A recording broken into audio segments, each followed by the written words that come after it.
we define the unit step function, the unit step function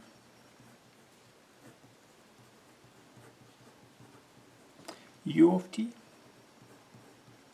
to be it equals to 0 when t is less than 0 and it equals to 1 then t is bigger than 0. I want to sketch the graph of it. The graph is going to look something like f(x) and y plane, and then unit function, step unit function equals to 0 till it hits x equals to 0, and after that it equals to 1. So that's the graph of the unit step function. By switching the argument,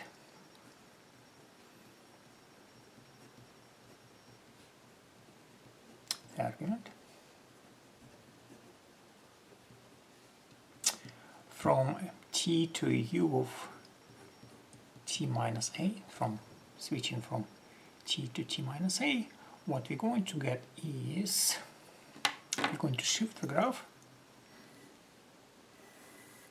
and now the function will stay 0 till it hits t equals to a, and after that function will become 1.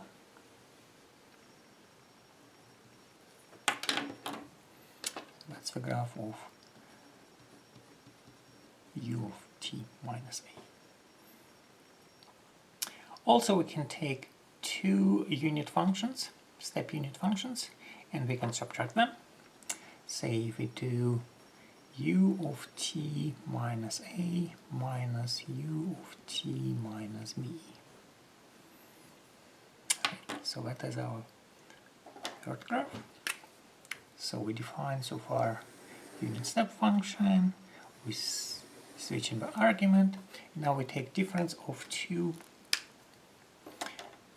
step functions, and let's assume here that a less than b. Then the picture is going to look something like the following. So we have a and b, t equals to a and t equals to b. So if I get the graph of u of t minus a,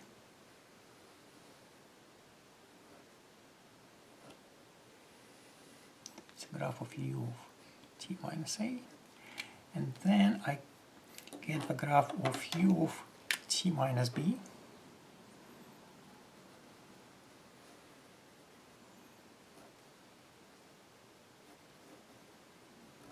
it equals to 0 till it hits b, and after that it equals to 1. And now if you just imagine, if you subtract them, the graph which we are going to get is going to be looking something like that. It's 0, it stays 0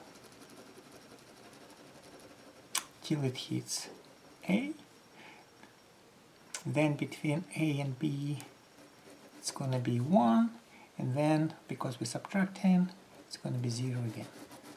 So I'll sketch different graph. So graph of this one, a and b, and graph is going to look something like equals to 0, then it's 1 between a and b, and then after b it's 0 again. So that the rectangular window function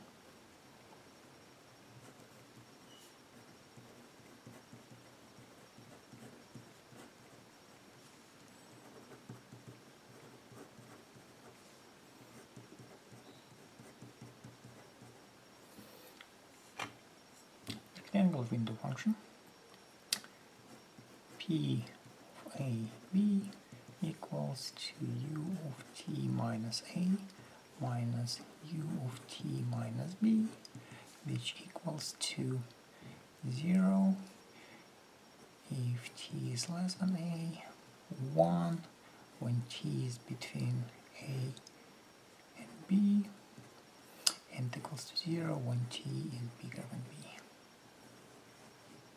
And the graph of it, the window function, is going to look something like this.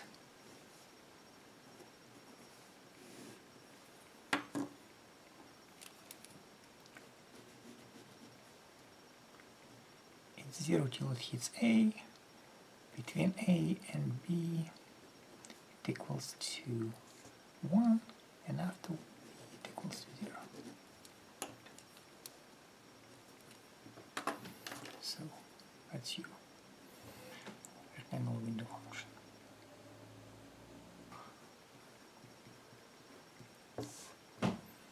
Window function, if we have function y which equals f of t, and say its graph is given to us by the curve, that's a graph of function y equals f of t.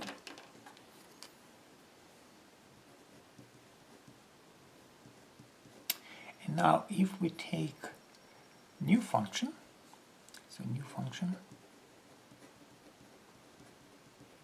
so we take that f of t and we multiply it by p of ab, by window between a and b. So what's going to happen is, so we have t equals to a, we have t equals to b. So because we multiplied by window between a and b, before a and after b, function should be equal to 0, because we multiplied by window function. And because between a and b, value of window function is 1, and we multiply by 1, so what we're going to get is the function will remain its value between a and b, and after that it equals to 0. So what's going on? The function disappears before a, disappears into 0 after b, and between a and b it stays the same. Let's consider the following example. When we have function given to us by cases, function equals to t between 0 and 2, 3 between 2 and 5, 1 between 5 and 10, t squared after 10. So what we want to do is we want to write a function, we want to introduce some symbolic notation for a function. So f of t is going to be equal to, we want to have t between 0 and 2, so what we'll do, multiply it by window between 0 and 2, plus, we want to have 3 between 2 and 5, so multiply by window between 2 and 5, plus 1, and we want to have value of 1 between 5 and 10, so window between 5 and 10, plus, and we want to have t squared after 10, so we take 10 and we multiply it by step function of t minus 10. So that's how the definition of this function is going to look like in symbolic notation.